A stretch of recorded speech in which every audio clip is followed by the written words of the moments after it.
Continuando con el abordaje semiológico del síndrome piramidal, ahora tenemos lo que es la exploración, la inspección o palpación.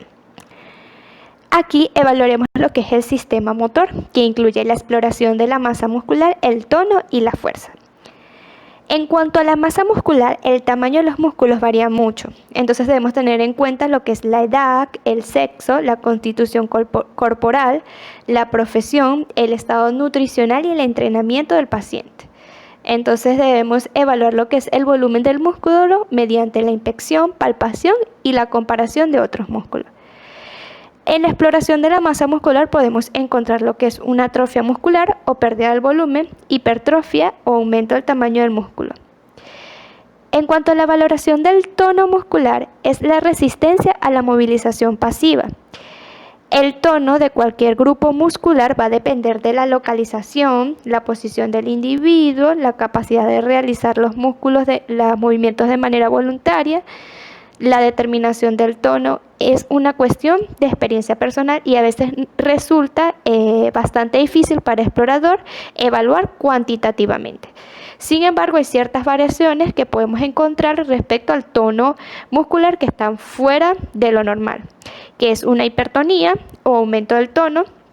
Hay tres formas de hipertonía, que son la espasticidad, en donde hay un aumento del tono sobre todo al inicio de los movimientos. Entonces vamos a encontrar que cuando el paciente realiza un movimiento hay un aumento del tono. Tenemos rigidez, que es que el paciente va a presentar totalmente rigidez del músculo, y una paratonía, que es aumento del tono constante. También podemos encontrar lo que es una hipotonía, que es una pérdida del tono normal de los músculos. O sea, los músculos están flácidos, blandos y ofrecen una disminución a la resistencia del movimiento pasivo de la extremidad. Se observa mucho a nivel del síndrome piramidal.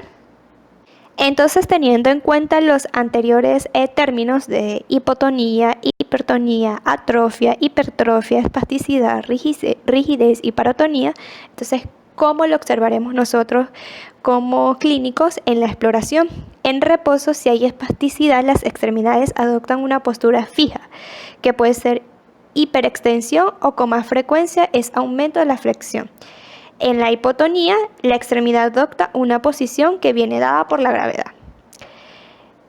En la resistencia a la movilización pasiva, entonces le vamos a pedir al paciente que esté relajado, que deje sus extremidades flojas y que permita al examinador moverlas libremente. El examinador, nosotros vamos a mover cada una de las extremidades en sus distintas articulaciones con movimientos de rotación, flexión, extensión. Entonces observaremos, si la rigidez es leve, puede incrementarse con la realización de movimientos de facilitación, como son los movimientos repetitivos con la mano que no está siendo explorada. Y en la hipotonía se identifica por la mayor facilidad para la realización de los movimientos pasivos y cuando se agita la extremidad se produce aleteo de las partes distales. También valoraremos lo que es la exploración de la fuerza global. Esto lo valoremos mediante dos maniobras, la maniobra de pequeña paresia o claudicación piramidal, que son la maniobra de Barré y la maniobra de Migancini. La maniobra de Barré. Le pediremos al paciente que separe al máximo los dedos colocándolos una mano enfrentada a la otra por sus superficies palmares, sin entrar en contacto, manteniendo un meñique frente al otro. Los dedos se separan y se extienden menos el lado perético. La palma de la mano está por dicho motivo más excavada. Tenemos la maniobra de Migancini, en donde el paciente va a estar en decúbito supino con los músculos perpendiculares al lecho y las piernas formando un ángulo recto con ellas. El segmento del lado afectado cae antes. Entonces, aquí es donde notaremos lo patológico. En cuanto a la exploración de la fuerza segmentaria, que también debemos realizar en un paciente que sospechemos de síndrome piramidal, en primer lugar exploraremos los grupos proximales y distales de las extremidades, comparándolas entre sí y con las extremidades contralaterales. Para la parte proximal de las extremidades superiores, debemos indicarle al paciente que cierre sus ojos y extienda sus brazos con las palmas hacia arriba. En forma normal deben quedar elevadas. En caso de debilidad, el brazo afectado descenderá lentamente y adoptará la posición prona. Para la parte distal de las extremidades superiores, debemos pedir al paciente que oprima el dedo índice del examinador tan fuerte como sea posible.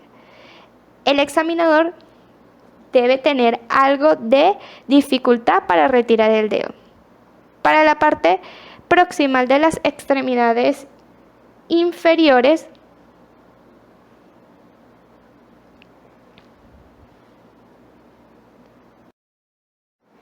siguiendo la exploración, como decía en la última nota, al final de la última nota, que evaluaríamos lo que es la parte proximal de las extremidades inferiores, para evaluar esto se le pide al paciente que se coloque de pie y al mismo tiempo doble ligeramente una pierna. Luego, evaluaremos lo que es la parte distal de las extremidades inferiores.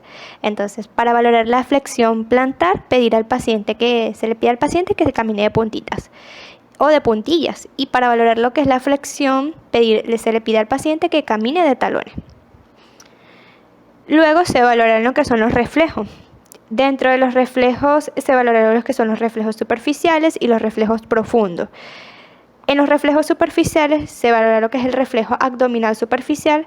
Se coloca al paciente en posición supina. Debemos emplear lo que es un alfiler o un aplicador con punta de algodón. Se frota la piel en los cuadrantes del abdomen y hacer movimientos hacia la periferia del ombligo. En condiciones normales, el ombligo se desplazará ligeramente hacia el lado estimular. Esta respuesta puede estar disminuida en pacientes en edad avanzada, obesos o en multipara. Luego se valora lo que es el reflejo cremástico. Se coloca al paciente de pie, se frota hacia arriba la cara interna del muslo, cerca del escroto, con un alfiler y al realizar la maniobra se observa lo que es una ligera elevación del testículo ipsilateral. Luego se realiza lo que es el reflejo plantar. Para esto requeriremos un objeto moderadamente romo para el estímulo, ya sea emplear una llave, un depresor de lengua roto, una pluma con tapa, un pitillo. Entonces, sostenemos el tobillo del paciente y frotamos la superficie plantar.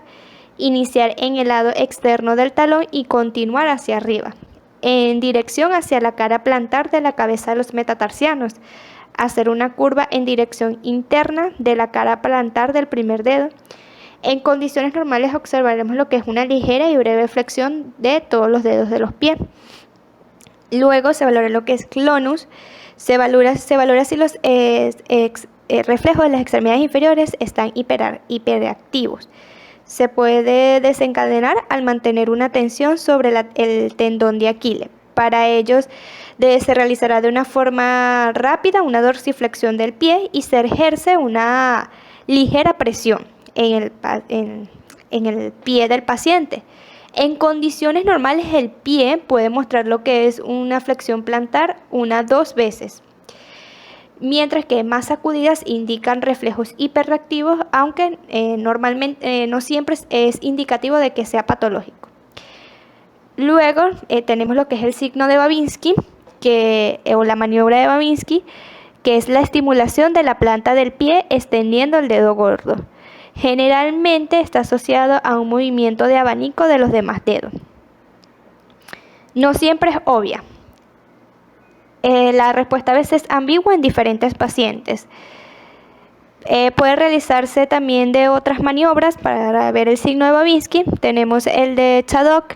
Se estimula la cara lateral del dorso del pie, desplazando el estímulo debajo del malleolo externo y hacia los dedos del pie. O también se puede realizar lo que es la maniobra de Oppenheimer, deslizar hacia abajo los nudillos o los dedos índices y pulgar juntos sobre el borde anterior de la tibia. También podemos realizar lo que es la maniobra de Gordon, oprimir firmemente los músculos de la pantorrilla.